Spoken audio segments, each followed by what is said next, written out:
So magandang umaga po Luzon, Visayas at Mindanao. Araw na po ng Biyernes, June 5, 2026. Ganap na pong alas 10:06 ng umaga. Hello sa ating mga ginagalang na overseas Filipino workers at Filipino migrants. Saan man po kayong panig ng mundo, isang magandang araw. Siyempre, ang ating palaki ng palaki, padami ng padami, ang ating Team Replay, magandang araw po sa inyong lahat. Nasaan man po kayo, anuman po ang inyong ginagawa. Alam ko maya lamang ay makakahabol na kayo. Dapat lahat tayo ay kasali, lahat tayo ay may tinig, hindi yung hindi pinakikinggan dahil mababa ang antas sa lipunan. Dito po sa ating pahina, hindi katulad ng mga karamihan sa mainstream media, dito po ilalahad natin ang katotohanan. At ngayong araw, pag-uusapan natin ang mainit na mainit pa rin. Quorum, hindi kapritsyo. Alam naman natin na ang atensyon ngayon ay nakafocus or nakatuon diyan sa Senado. Ang ating pong pamagat, quorum, hindi kapritsyo. Napakaraming mga citation nung nabuhay muli yung kaso ng na-desisyonan. Actually, hindi po ito na-desisyonan ng Korte Suprema.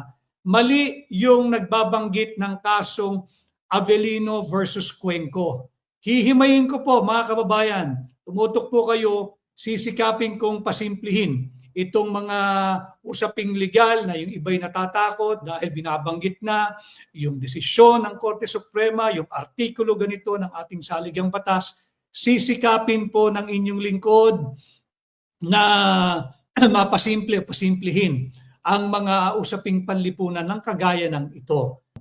Ano yung ibig sabihin ng quorum? Hindi kapritsyo. Alam natin na ngayon ay bukod sa krisis ng ekonomiya, bukod sa krisis ng enerhiya, nahaharap tayo sa isang krisis diyan sa equal branch of government, itong legislative branch of government. Bakit? Meron pong mayorya. Yung mayorya ay pinamumunuan ni Senate President Alan Peter Cayetano. Hindi ko po siya kaibigan.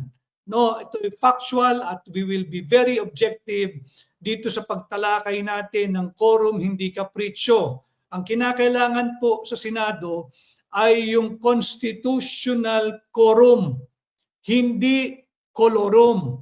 Kaya ito po yung ating topic ngayon, quorum, hindi kapritsyo. May kinalaman din po ito sa naganap na pagdinig kahapon diyan sa Blue Ribbon Committee hearing. Blue Ribbon Committee hearing at marami ho nagtatanong sa akin ng update. Hindi ko po napanood, hindi ko po nasubaybayan. Nasa labas po ako, may mga ka-meeting, nagtatrabaho. Meron po akong nakitang video. I-up po natin ito. Video po ito ni Miss Jessica Soho. Humihingi po kayo ng update. Ito po yung mabibigay kong update mula sa isang miyembro ng mainstream media para talagang objective, walang bias, hindi nyo sasabihin ako ang nag-report o nagbigay ng update. Pakinggan mo po muna natin ang update. Marahil yung iba'y nakita na ito, pero papalabas din natin ang video ito mula kay Miss Jessica Soho ng GMA7 sa lahat ng humihingi ng update. Pagkatapos po niyan, tutuloy na tayo sa ating pamagat ngayong umaga, ang quorum, hindi kapritsyo. Quick summary lang po nitong nangyayaring hearing ng subcommittee ng Senate Blue Ribbon Committee, Cayetano faction sa araw pong ito. Andito ho yung 18 Marines na nasa security daw ni dating ako Bicol Party List Representative Zaldico na siya hong pangunahin o isa sa mga paunahing personality nitong flood control scam o scandal. At idinetalye po nila at pinanindigan yung mga nauna nilang salaysay ng kanilang pagde-deliver di umano ng mali-maletang mga pera sa maraming opisyal sa ating gobyerno. Meron din pong binanggit na mga taga-media, bagamat hindi pa rin po pinapangalanan, may mga PR persons o media handlers di umano na nabanggit Meron din pong pare. Ang pinakamataas pong opisyal na binanggit ay si Pangulong Marcos. Sa pagtatanong ng kanyang kapatid mismo na si Senator Amy Marcos na nandito po sa pagdinig, ay idineliver daw ng mga sundalong Marines sa Ilocos yung mga maleta ng pera kay Pangulong Marcos doon sa kanyang bahay na malapit sa isang tubigan, hindi nga lang humalinaw kung ito'y dagat o lawa. Bukod po dyan, binanggit din si dating Speaker Martin Romualdez na nakatanggap din daw po ng mali-maliatang pera sa kanyang mga bahay sa Forbes Park, pati na rin po sa Aguados sa Malacanang. Binanggit din po si dating Senate President Tito Soto na nakatanggap din daw po ng mali-maliatang pera. Ganon din po si Senator Erwin Tulfo. Mabanggit lang natin na si Senator Erwin Tulfo ang pinili na chairman ng Senate Blue Ribbon Committee, Gatchalian faction kahapon lang po. Binanggit din si dating Senator Antonio Trillanes na nakatanggap din daw ng mali-maliatang pera habang ito di umano ay nag-assist sa mga representatives ng ICC o ng International Criminal Court nang sila po ay nagtungo rito sa Pilipinas para mag-imbestiga tungkol sa mga EJK o extrajudicial killings.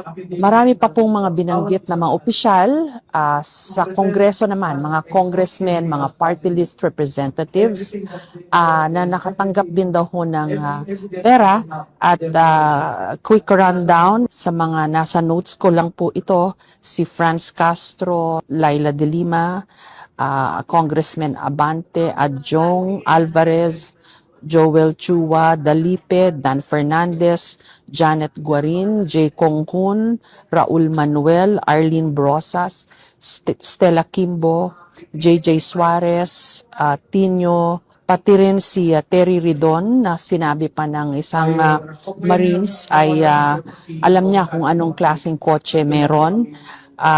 Si Father Flavi Di Umano na nag-a-assist din ho sa mga biktima ng EJK ay nabigyan din daw po ng sobre ng pera at isang maleta. Bilang ebidensya, nabanggit ng kanilang abogado o ng abogado po ng mga 18 Marines na meron silang screenshots ng kanilang chat group tungkol po sa mga delivery. May binanggit pong Jojo Cadiz na nakatanggap daw ng maleta dun po sa residence ni Speaker Romualdez at ito Ruben Manahan and Ryan Papaco. Yun daw po yung mga PR o media handlers na nakatanggap ng pera. Meron din daw pong mga taga-media pero hindi ho binabanggit kung sino. Nabanggit din na nag-donate ng pera si Romualdez sa Harvard University through a certain attorney Paras. Meron ding binanggit na Nelson Go na alleged dummy di umano ni dating Speaker Romualdez. At sa pag-estimate po ni Attorney Baligod, ang abogado nga ho nitong 18 Marines, 800 billion pesos total ang mga na-deliver po nilang pera sa mga mali-maleta dito nga ho sa mga nabanggit na mga opisyal ng gobyerno, pati na mga private citizens. Sisikapin ho namin kunin ang panig nitong mga binanggit na mga personalidad na di umano nakatanggap po ng mali-maletang pera. So,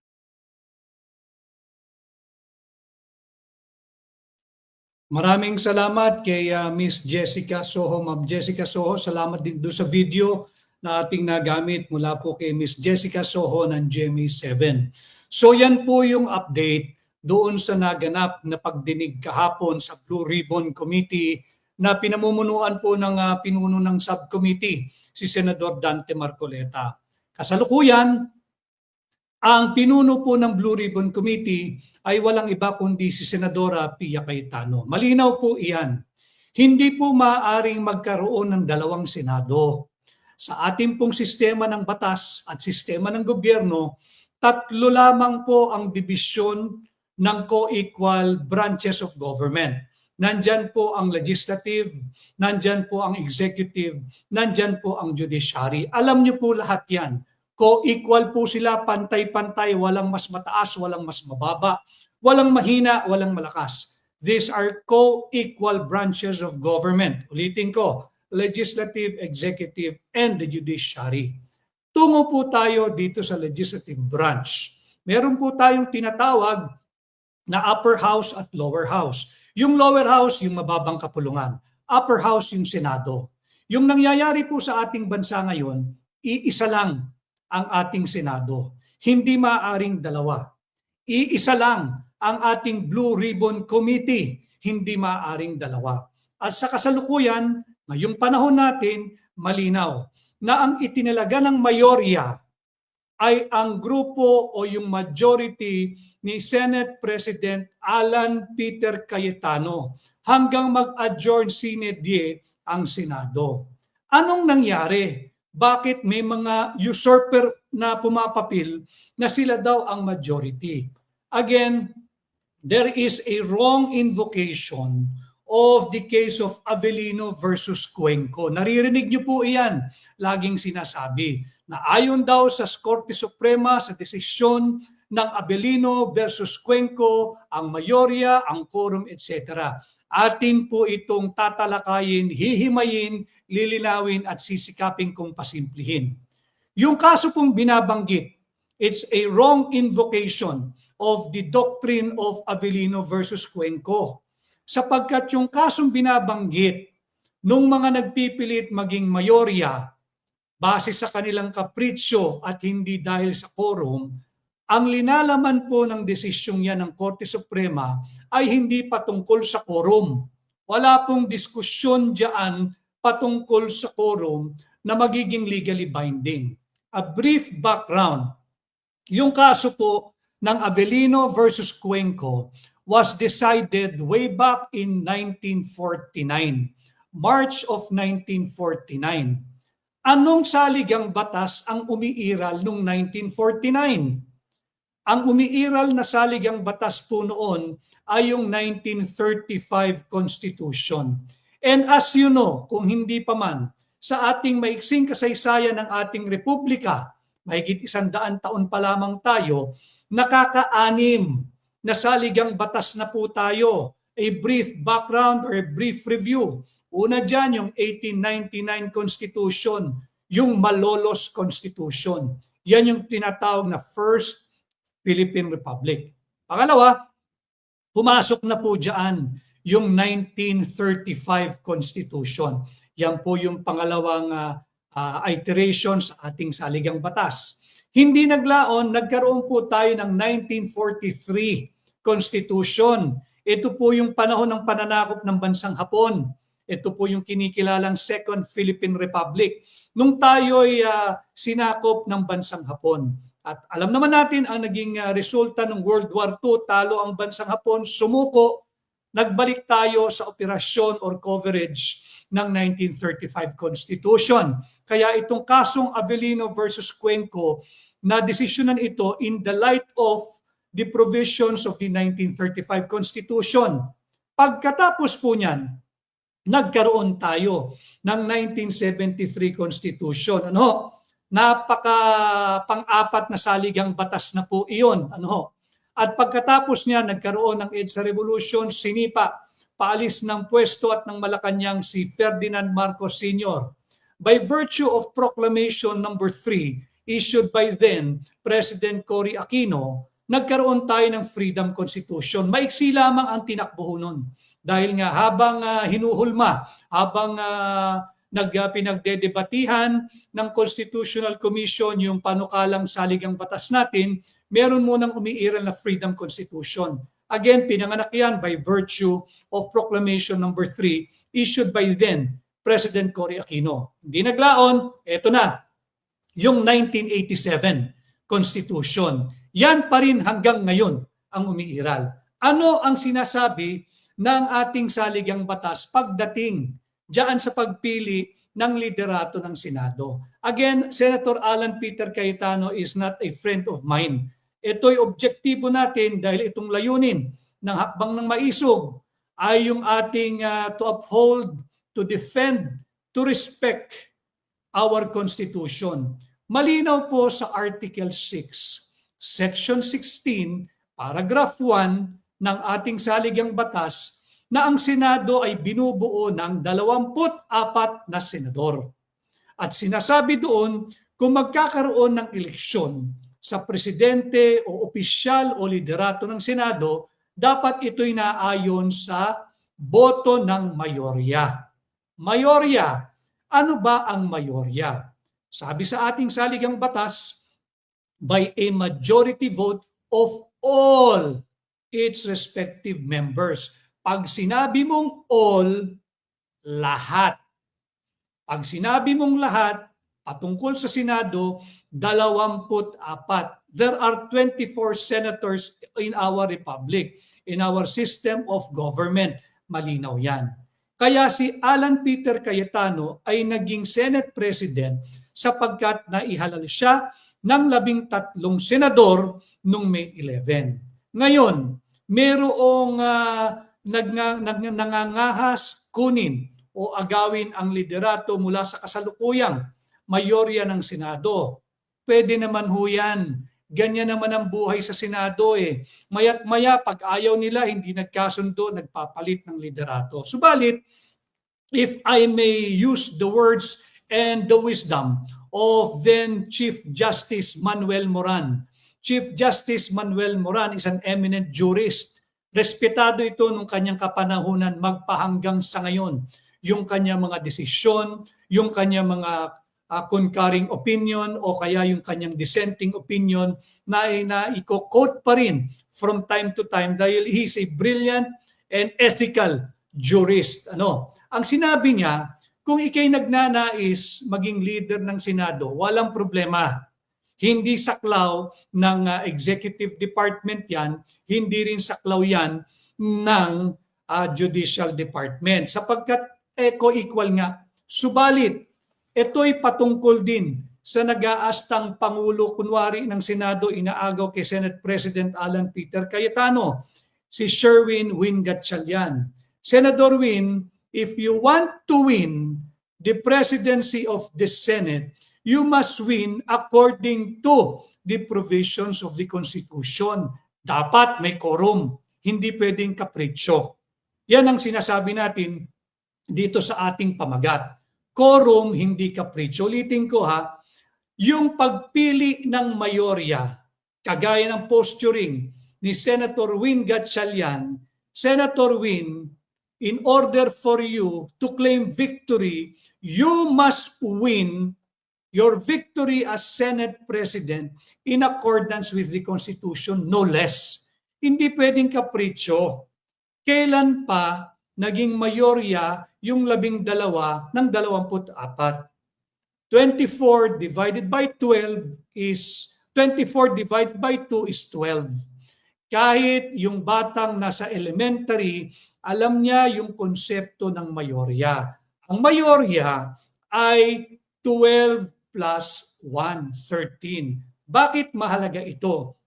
Sapagkat sa ginagawang pagdinig ng Blue Ribbon Committee hearing, hindi dapat dalawa ang Blue Ribbon, hindi dapat dalawa ang Senado. Isa lang ang Senado at sa kasalukuyan ang kinikilala, ang kinakatigan ng batas at ng ating saligang batas na mayorya ay ang mayorya na pinamumunuan ni Alan Peter Cayetano. Mali po yung nagsasabi ayon sa kaso ng Abelino versus Cuenco. Bakit po mali? Hindi dinesisyonan ng Korte Suprema ang usapin pagdating sa quorum. Bakit? Again mga kababayan, ang desisyong ito, March 4, 1949, ito'y nadesisyonan sa ilalim ng 1935 Constitution. At ang naging tindig by yung decision po kasi diyan, yung vote ay 6-4. 6 ang nagsabing i-dismiss ang petisyong yan. Bakit? Simpleng kadahilanan. Ito raw ay political question at ito'y labas sa kapangyarihan ng noon Korte Suprema by virtue of the 1935 Constitution that was operative at the time the case of Abelino versus Cuenco was decided. So malinaw doon na wala pa yung kinikilala natin sa kasalukuyan sa ilalim ng 1987 Constitution, yung Article 8, Section 1 of the 1987 Constitution, yung tinatawag na expanded jurisdiction of the Supreme Court. Ngayon, yung seemingly ay political question, maaari ng pasukin, maaari ng desisyonan, at pwede ng hatulan ng ating Korte Suprema kung merong aligasyon na yung isang branch, instrumentality, or agency of a government acted in excess of or lack of jurisdiction. Malinaw yan. So yung expanded jurisdiction ng ating Korte Suprema ngayon, wala yan dati sa ating 1935 Constitution. Kaya yung Avellino versus Cuenco, wala pong naging desisyon dyan ang nooy Korte Suprema sapagkat simple ang kanila. Nag-sidestep, iniwasan yung issue. Ayaw nilang ma-involve. Ang sabi nila, respeto namin sa co-equal branch of government. Ito ay hindi justiciable question.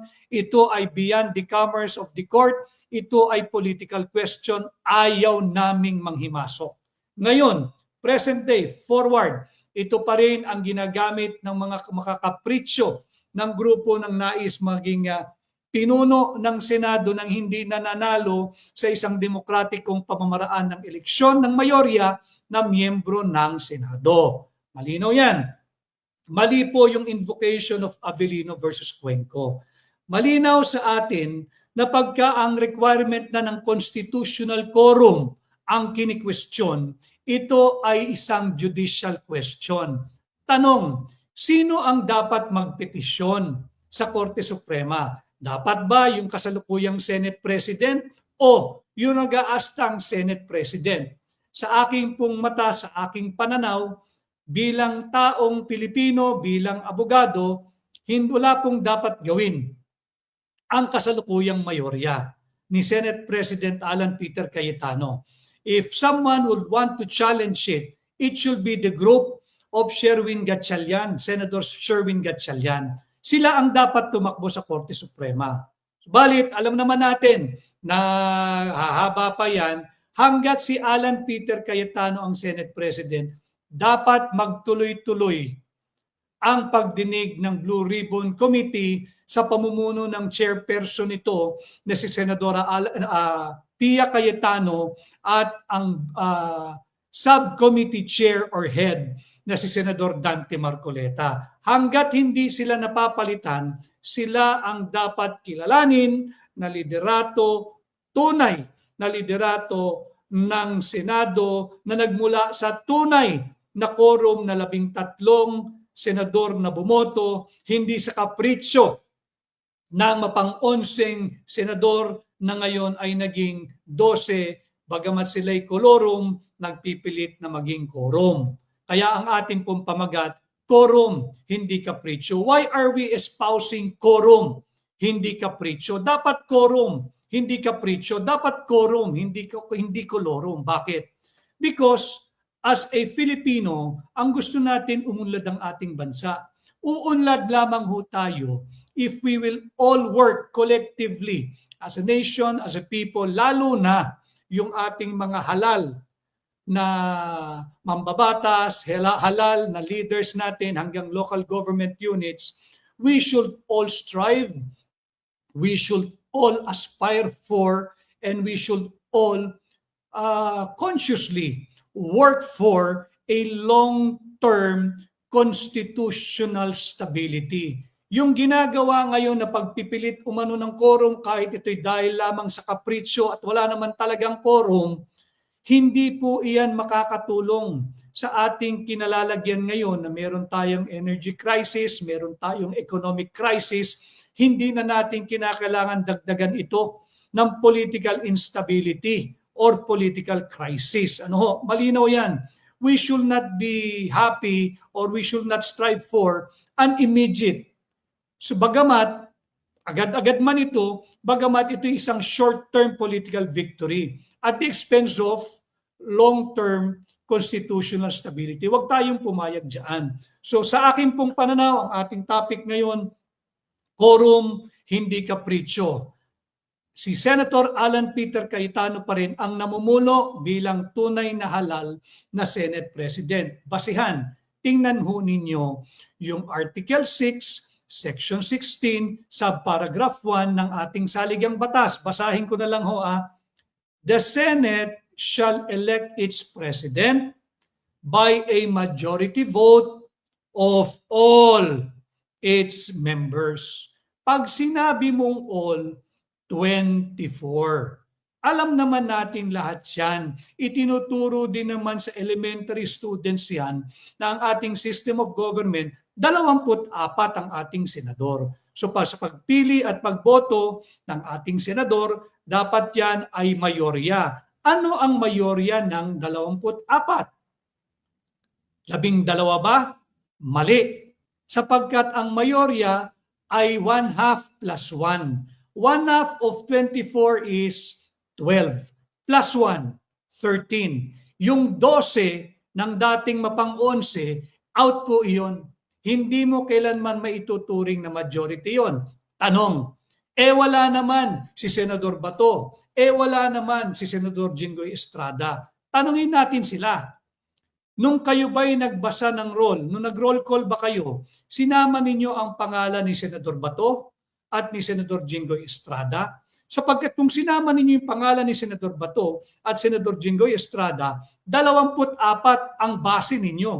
At pag 24 ang base ninyo, ang mayorya niyan ay 13. It can never be 12. Noon, magpahanggang sa ngayon, hanggang sa darating na panahon, hindi magbabago yan. Ang mayorya ng 24 ay 1/2 plus 1, meaning 1/2 is 12 plus 1, 13. It can never be 12. And in the same decision or obiter dictum, naririnig niyo yan, yung obiter dictum. Ano ba ang kahalagahan nung kaso ng Abelino versus Cuenco? Bukod sa ang ginamit na sukatan niyan ay yung pasena o lipas ng saligang batas, yung 1935. Ito po'y maituturing na obiter dictum. Ibig sabihin, dinismiss po ito ng Korte Suprema. Hindi po na-desisyonan o nahatulan o na-settled yung issue ng quorum. Ang sinabi lamang dito, dismiss yung petisyon ni Senator Jose Abelino dahil nga walang jurisdiction ang Korte Suprema nung mga kapanahonang iyon. Sa botong 6-4, 6 ang pabor, dismissing the case, 4 lamang ang hindi pumabor. Nagkaroon ngayon nung mga opinyon. Yung iba panig na opinyon, yung iba na may dissenting opinion, kung saan nabanggit o na talakay yung mga issue ng quorum.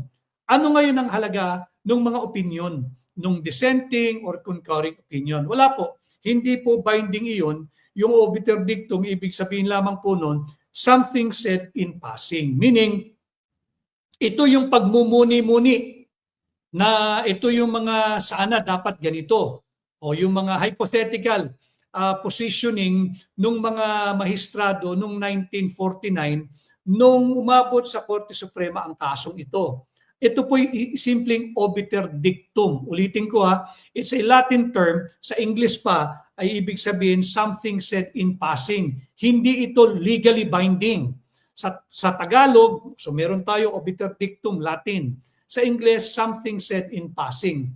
Sa Tagalog pa, ibig sabihin ito yung pagmumuni-muni. Personal, kanya-kanyang pagmumuni-muni ng mga mahistrado nung mga kapanahonang iyon. Ang sinabi dito, ang gamitin natin yung naging kataga ng isa sa mga hukom o mahistrado noon, si Justice Gregorio Perfecto. Ang sinasabi niya, tayong lahat hindi lamang yung mga senador, tayong mga ordinaryong Pilipino, anuman ang antas mo sa lipunan, mayaman ka, katamtaman, negosyante, empleyado, mamumuhunan, dapat pakinggan natin. Ganito dapat ang ating maging pananaw. Ang sabi ni Justice Gregorio Perfecto nung mga panahong iyon, and I quote, if we could view, applicable po ito sa kasalukuyang problema sa Senado, if we could view this controversy and I am now referring to the controversy sa pamimilit sa kapritsyong pangaagaw ng grupo ni Sherwin Gatchalian, if we could only view this present controversy with the discipline and attitude of a mathematician, no, tackling an algebraic equation, the answer would be very, very simple. Yung grupo ng 11 na naging 12 na ngayon sa kapritsyo nila nais maging pinuno ng Senado, they will arrive at a very basic and simple conclusion. They have no constitutional quorum. Wala silang constitutional quorum. Ulitin ko ha, if we could only, lahat tayo, all of us, if we could only view this controversy in the Senate now with the attitude and discipline of a mathematician who is tasked to provide an algebraic equation, this answer will be very, very simple. The answer will be very, very simple. There is no constitutional quorum kung saan maaring manghiram ng tapang at autoridad ang grupo ni Senador Win Gatchalian na sabihin sila ang bagong mayorya at liderato. Hanggat malinaw, hanggat hindi binababa ng ating Korte Suprema ang threshold in determining the majority when it comes to electing the Senate President, that will remain to be 12 plus 1 or 1/2 plus 1, 13. So, moving forward sa ating sinasabing iyan, yung 12 nagsasabi ngayon na sila ang mayorya, tanungin natin, ano ba ang basihan ninyo? Kayo ba'y constitutional quorum 12 o unconstitutional na quorum 12 pa? Mahalaga ito sapagkat we cannot afford na magkaroon tayo ng dalawang Senado, each side claiming to be the majority, each group claiming to be or to enjoy the support of the majority. Hindi malayo na ito'y aabot sa Korte Suprema. At sana pag ito'y umabot sa Korte Suprema, hindi iwasan ng Korte Suprema na sagutin ang katanungang ito. It's a justiciable question capable of judicial determination. Sapagkat ang pinag-uusapan na dito, yung iniwasan noong 1949 case ng Avellino versus Cuenco, yung tamang bilang o threshold ng quorum. Kung ito'y simpleng babasahin mo sa ating saligang batas, ang quorum sa Senado para makapagpalit ka ng liderato ay 12 plus 1. Ano ngayon ang maaaring tama ito, lagay natin ito. Ito nga ang bilang nila si Loresil CC Colina, 11 plus 1, 13. We should not allow this kind of distortion. Bakit? Hindi biro ang usaping ito. Hindi na kailangan ng ating bansa ang ganitong kapritsyo ng iilan, makuha lamang ang liderato ng Senado. And I hope the Supreme Court, being the unbreakable guardian of the Constitution, pagka sila ay confronted with the same issue na pinag-uusapan ngayon, hindi sila mag-sidestep, hindi sila umiwas at huwag nilang i-invoke yung invocation na nangyari sa Avellino versus Cuenco na walang jurisdiction ng Korte Suprema sapagkat ito'y political question. Hindi na po pwede yun. Bakit? Meron na po tayong Article 8, Section 1, yung expanded jurisdiction of the Supreme Court. They can now take cognizance of any petition questioning any acts, orders, decree of any branch, instrumentality, or agency of government kung merong aligasyon na ito po ay ginawa in excess of or lack of jurisdiction. Pwede nang pumasok ang Korte Suprema. To be very, very academic and objective sa ating pinag-uusapan ngayon, anong pwedeng gawin nitong Kapritsyo 12? Ang maaari nilang gawin, pag nagpatawag ng special session si Bongbong Marcos, at yan ay napapag-usapan para daw ipasa yung mga urgent or important bills. Alam naman natin na kung talagang may urgent or important business, dapat sinertify niyang urgent yun nung hindi pa nag-a-adjourn sine die ang legislative branch. But anyway, ang maaari nilang gawin, pag nagpatawag ng special session ang Pangulo ng Pilipinas, kung talagang meron silang 13, di magdeklara sila na all positions vacant. Take over sila. Okay, malinaw yan. Wala tayong magagawa ho dyan pare-pareho Whether you are for or against Senator Alan Peter Cayetano as the Senate President, wala tayong magagawa ron. Dynamics po talaga ng Senado yun. Maya't maya, nagpapalit sila ng liderato, depende sa alignment ng majority. But kung merong gustong manalo, halimbawa si Sherwin Gatchalian, Senator Win, if you want to win, you have to anchor your victory in accord with our Constitution. Kinakailangan merong 13. Pag nagpatawag ng special session, halimbawa, si Bongbong Marcos, at meron kayong 13 o higit pa, meron na kayo kanyo ngayon 12 Ang problema nila, nahalal si Alan Peter ng 13. Kasi nga, yun yung barest minimum. Hindi ka na pwedeng bumaba sa 13 for you to claim the support of majority. Gano'n naman ang democratic workings ng isang bansang kagaya natin. A republican and, di ba, sovereign state wherein the sovereignty resides in the people and all government authority emanates from them. So dito, yung rule of majority na nanaig. Ano ang majority sa Senado? Pasimplihin na lang natin.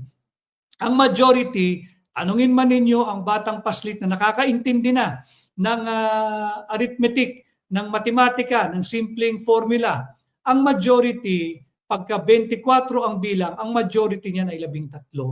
Pag nagpatawag ng special session at sila ay merong 13, walang problema, wala nang aalma. Meron silang 13. Di sila ang mayorya. Pero sa ngayon, si Senator Win must win his victory. Senator Sherwin, if this podcast will reach you, if this podcast will ever reach you, as a Filipino, as a lawyer, as an advice, if you want to win, you must win your victory as Senate President in accord with the provisions of the Constitution, nothing less. Walang cutting corners, walang kapritsyo. Kung 12 pa lang ang bilang mo, hindi ka maaaring maging mayorya. You have to respect the victory of Senator Alan Peter Cayetano when he was accorded a 13 votes coming from your peers there in the Senate. Malinaw yan, kaya wag nating i-shortcut. Habang yan ay hindi pa nare-resolba, habang hindi pa yan nare-resolba, isa lang ang Senado. Kahit balik rin ninyo ang saligang batas, isa lang ang Senado ng Republika ng Pilipinas. Hindi madadagdagan ng bilang, hindi mababawasan ng bilang hanggat hindi naamyendahan ang ating saligang batas. Kaya kung sakasakaling itong isyong ito ay aabot sa Korte Suprema, we count on, again, the Supreme Court as the unbreakable guardian of the Constitution, na hindi nila iwasan ang bagay na ito kagaya ng pag-iwas noong 1949 composition ng Korte Suprema. Hindi mo sila masisisi sapagkat noong 1987 lamang nagkaroon ng provision like Article 8 Section 1, yung tinatawag nating kaming mga abogado, expanded jurisdiction of the Supreme Court. Maaari na silang pumasok ngayon sa mga petisyon o tanong o katanungan o question na papasok doon sa kanilang expanded jurisdiction. Whenever the petition or the issue raised before them entails the act, omission, or decree of a equal branch of government, the instrumentality or agency of the government na merong allegation that it acted with grave abuse of discretion or lack or in excess of jurisdiction. Pwede nang pakinggan yan, pwede nang dinggin yan. Being the unbreakable guardian of the Constitution. Para malinaw lamang po yan. Sabi ni Tata Studio, so what happened to this na nag-assume as Senate President or binago nila na sila lang?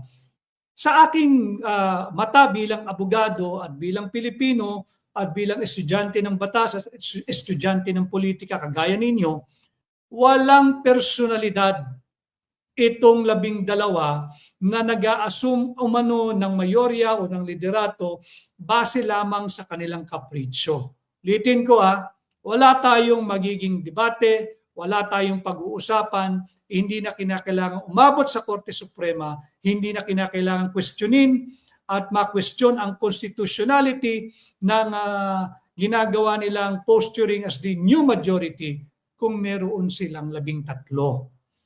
Tanong, paano sila magkakabutuhan? Naka-adjourn naman sine die ang ating Senado.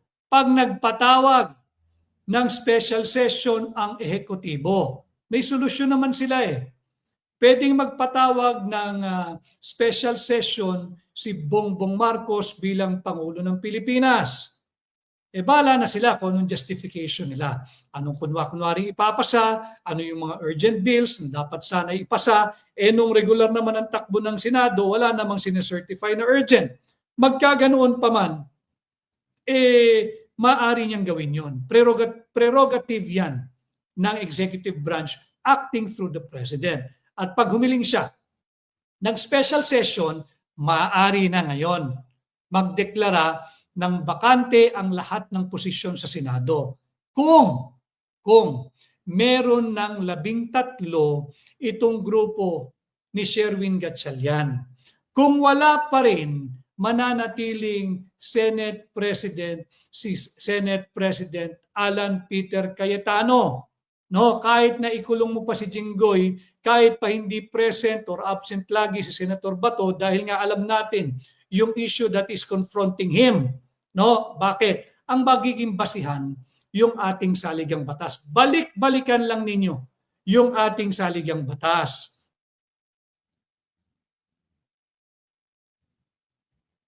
May comment dito si Mohamed Ali Malo. Magkaiba kasi ang attorney at hindi yung iba kasi parang hindi malantad ang katotohanan, self-proclaimed sila. Kaya nga, para matapos ito, yung misleading yung headline ng isang pahayagan ng mainstream na si Chis Escudero raw ay binasag niya yung impasse o yung deadlock. Hindi po totoo yung paano mo babasagin?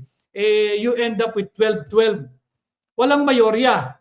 So pag walang mayorya, carried pa rin yung kasalukuyang mayorya na ibinoto ng 13 Senado. Meron namang solusyon dyan na hindi na kinakailangan umabot sa Korte Suprema. If the group of Sherwin Gatchalian na talagang kating-kati na maging Senate President, kung confident kayong may numero kayo o meron pang babaliktad o meron pang maghuhudas o magta-traidor, yung pinaka-traidor sa lahat ng traidor kung meron pang gaganon, di magpatawag ng special session. And during the conduct of the special session, di dapat ideklara nyo na all positions vacant. Take over kayo. Wala nang pwedeng kumestyon yan. Wala na. And I think, as a man of law, kahit si Senator Alan Peter Cayetano will not question yung lawful takeover. Bakit? Magagamot nila yung ginagawa nila ngayon, yung kawalan ng constitutional quorum. Alan Peter Cayetano assumed the Senate presidency on the basis of a constitutional quorum. Itong isang grupo na ang basihan lamang ay kapritsyo at hindi quorum, kaya binabansagang quorum 12 tuloy sila. Hindi maaari yan. Ulitin ko Senator Win, if you want to win your victory as Senate President, partner, iparehas mo naman. Lumaban ka naman ng patas. Huwag naman kapritsyo mo lang. Gamitin mo, kaibiganin mo yung saligang batas para kampihan ang panig mo. Paano? Bumuo ka ng 13, 14, 15, kung sino pang magtatraidor, kung sino pang babaliktad, kung sino pa yung mga binabansagang hudas doon sa 13. Bumuo ka. At pag nakabuo ka, pag nagpatawag ng special session ng executive through the office of the president, wala nang kikwestiyon. Wala nang kikwestiyon. Bakit? Kakampi mo ang saligang batas. Pero wag mong puwersahin. Itong ginagawa ninyo ngayon, sisirain ninyo ang bansa. Hindi natin kailangan ito. Tayo'y lugmok sa krisis. Krisis ng enerhiya, krisis ng ekonomiya. Huwag ninyong sirain ang ating bansa. Kung hindi kayo mapapagkatiwalaan ng mga ordinaryong Pilipino sa tamang pagbilang ng mayorya, na 13, hindi 12, paano namin kayo pagkakatiwalaan sa gusto ninyong matamo na maging leader ng Senado? Mga kababayan, wala pong politika sa ating podcast ngayong araw. Tanungin ninyo, if we cannot trust them in making a proper count kung ano ba ang mayorya ng 24, bakit natin sila pagkakatiwala ang mamuno bilang Senate President at iba't ibang liderato ng Senado kung hindi sila marunong magbilang? Kung kanilang sasagasaan ang ating saligang batas. Kaya mahalaga na kung talagang meron silang numero, convince your allies in the administration, patawag ka ng special session in the guise of passing an urgent bill. Alam naman natin yan. Huwag na tayong para tayong pinanganak kaninang umaga lamang. Di ba? Kung may numero, kung may babaliktad pa, di may numero kayo. At kung may numero kayo, napakinggan ko sa maraming interview kay Senate President Alan Peter Cayetano. He's willing to go, he's ready to go anytime. Bakit? Hindi dahil hindi niya mahal ang Senado. Hindi dahil hindi niya mahal yung kanyang mga kasamahan. Kundi nauunawaan niya. Ganyan ang buhay ng Senate President. Maaari kang palitan anytime. Anytime. You can be asked to go at pag dumating yung panahon na yon, basta ito'y naayon sa saligang batas. Walang pwersahan, walang kapritsyo. Bantayan natin kung ano ang gagawin nila. Hindi pwedeng dalawa ang Senado. Magkakaproblema ang Republika ng Pilipinas. Bukod sa problema natin sa enerhiya at sa ating problema sa ekonomiya, krisis na po tayo Magkakaproblema tayo pag hindi ito rinresolba. Ulitin ko yung Avellino versus Cuenco, ang naging doctrine dyan o ang naging desisyon sa pagdidismiss ng Korte Suprema noong mga kapanahon ng iyon. Yung kasong iyon was decided under the operation of the 1935 Constitution. Ngayon po'y 1987 Constitution ang umiiral. Pasay na po iyon. At hindi po dinesisyonan ng Korte Suprema ang issue ng quorum doon. Ang ginawa po ng Korte Suprema, hands-off policy. Umiwas. Nag-sidestep. Ang ginamit nila bilang respeto sa co-equal branch of government. Wala silang jurisdiction to hear and decide on a political question. Tama po yun ng mga kapanahonang yun. Kanya mali yung invocation ngayon, nitong nagpipilit na sila raw ay may quorum, itong 12 kolorum, nakapritsyo lamang ang basihan. Again, kung talagang may numero, walang pwedeng kumestyon.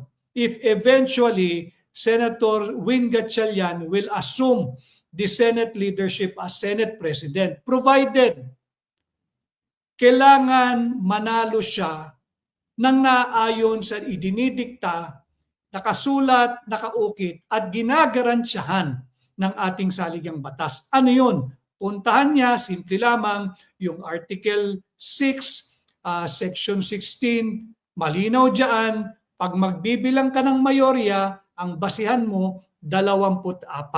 Huwag mong baguhin. Keso nakakulong yung si Jinggoy, hindi malocate si Bato, 22 na lamang ang pagbibilangan mo ng mayorya. Yan ay labag sa saligang batas. At maniniwala lamang ho tayo na maaaring gawin yan pag ang kaso ay umabot sa Korte Suprema. At kung ano ang sasabihin ng Korte Suprema sa tamang interpretasyon, kung ano ba ang mayorya pagdating sa Senado, ito ba ay yung 24 o depende sa panahon at pagkakataon na magkakaroon ng pagbibilang ng mayorya? Kagaya ngayon, maaari bang sabihin hindi na 24 ang senador, 22 na lamang? At pag nagkulong pa ang kasalukuyang administrasyon ng ibang senador, nagkulong pa halimbawa ng 2, paano ang bilang ng mayorya? Mayorya ba ay yung kalahati ng 20 o yung kalahati ng 24 pa rin? Sa aking pag-aaral ng batas at pagbabasa at pag-unawa, At pagmumuni-muni sa diwa ng ating saligang batas, malinaw, 24 ang gagawin mong basihan sa pagbibilang ng mayorya sa Senado. Hindi mo pwedeng pababain ito. At nakakatakot kung hahayaan natin na may ganitong klaseng maling interpretasyon. Bakit? Ito ba ay paghahanda upang makakuha ng sapat na bilang upang ma-convict si Vice President Inday Sara Duterte diyan sa nalalapit na trial sa Senado sa pagdinig ng impeachment complaint laban sa kanya? Sa mata ng higit na nakararami, ang kinakailangang boto ay 2/3 ng Senado. Ang 2/3 ng Senado, 16. Bakit? 24 yung ating senador. At ako'y naniniwala, hindi mo pwedeng pababain ang threshold na yan. Na may nakakulong, merong hindi nag-a-attend, 24 pa rin yan, higit pa pagdating sa usapin ng impeachment. Bakit? Yung impeachment, katangi-tangi yan. Merong constitutional safeguard. Yung constitutional guardrails, ano yan? Yung 2/3 of the 24. 24 lagi ang baseline yan. It can never be below 24. Why? Magiging guni-guni na lamang. Magiging isang ilusyon na lamang yung pagiging safeguard ng impeachment doon sa matataas na opisyal kung nais natin silang tanggalin at panagutin. Magiging dependent na lamang ito kung sino yung administrasyon that dispenses political favors at the current date, time, and moment. No, hindi pwedeng ganun. Hindi yan ang kontemplasyon ng mga bumuo ng ating 1987 Constitution. Immutable yung 24 sa Senado. Immutable yan. Hindi mo pwedeng lusawin. Hindi mo pwedeng i-dilute para lamang makuha mo yung kapritsyo mo. Nasabi sa ating saligang batas, 24. Again, mga kababayan, para hindi kayo mabudol, hindi kayo ma-11, hindi kayo makolorim ng 12, papasok sa weekend. Iyan ang tamang interpretasyon. Huwag kayong magpapadala doon sa mga nagdudunong-dunungan na yung Abilino versus Cuenco, desisyon ng Korte Suprema, obiter dictum po iyon. Walang desisyon ng Korte Suprema nung panahong iyon, dinismiss dahil sabi nila, hands off kami. It's a political question. Let the senators decide amongst them kung sino ang gusto nilang leader nila, sino ang gusto nilang Senate President. But that was under the 1935 Constitution. What is in effect now, today, in contemporary time and moment, is the provisions of the 1987 Constitution. And when we speak of determining the threshold or the majority, ang baseline lagi niyan, punta tayo sa saligang batas. Article 6, Section 16, 24, all members of the Senate, 24. Ang mayorya niyan ay 13. Ang kalahati niyan ay 12. 12 lamang ang grupo nitong mga kapritsyo na kolorum 12 na binabansagan. Ulitin ko, to be objective, to be fair to them. If they have the numbers, katulad ng kanilang iniyayabang o yung kanilang posturing, na sila'y may mayorya, meron silang 30, meron silang 13 o higit pa. They have 13 or more senators sa kanilang hanay, then wait for the office of the president to call for a special session. That is the opportune time for you, for this group of Sherwin Gatchalian, to move and declare all positions vacant. So, ulitin ko, pag nagawa nila yan, kung meron pang tatalon, meron pang tatalikod, meron pang maghuhudas, meron pang magtatraidor, wala tayong magagawa bilang mga Pilipino. Ganon talaga eh. Majority wins. Yan yung tyranny of the majority. Kung meron silang mayorya, gawin ang nais gawin sa pagpapalit ng liderato ng Senado nang naayon sa ating saligang batas. Payong bilang Pilipino at abogado kay Senator Win, ulitin ko, Senator Win, win your victory as Senate President in accordance with the provision of the Constitution. Huwag sa kapritsyo mo lang. wala kang mandato, 12 lamang ang nasahanay ninyo, respetuhin mo yung 13 bumoto kay Senator Alan Peter Cayetano. Pagpapatuloy po ng Blue Ribbon Committee, hindi maaaring dalawa ang Blue Ribbon. If I may suggest, hanggat hindi napapalitan ang kasalukuyang liderato, isa lang ang Blue Ribbon Committee Chair. At yan ay walang iba kundi si Senadora Pia Cayetano. Si Senador Erwin Tulfo, relax ka lang, antayin mo yung tamang bilang ninyo at kung meron kayo talagang mayorya, walang sino man ang pwedeng mag-question sa kanilang assumption into the leadership of the Senate, pati yung mga komite ng ating Senado. Subalit, hanggat hindi naaayon sa saligang batas ang kanilang galaw, wag natin itong tangkilikin. Wag natin itong suportahan, bagkus sabay-sabay nating kondenahin. Sapagkat ang nakataya dito ay ang bansa na natin. We cannot have two Senate. Why? Malinaw sa ating system of government, malinaw sa ating saligang batas, isa lang ang Senado. At ang Senado natin, 24 yan at ang mayorya niyan noon, ngayon, magpahanggang sa darating na panahon hanggat hindi naamyendahan o nare-rebisa ang ating saligang batas, 13 ang bilang ng mayorya. 13 ang tamang bilang ng mayorya. Ang mayorya ay 13, hindi kailanman naging 12.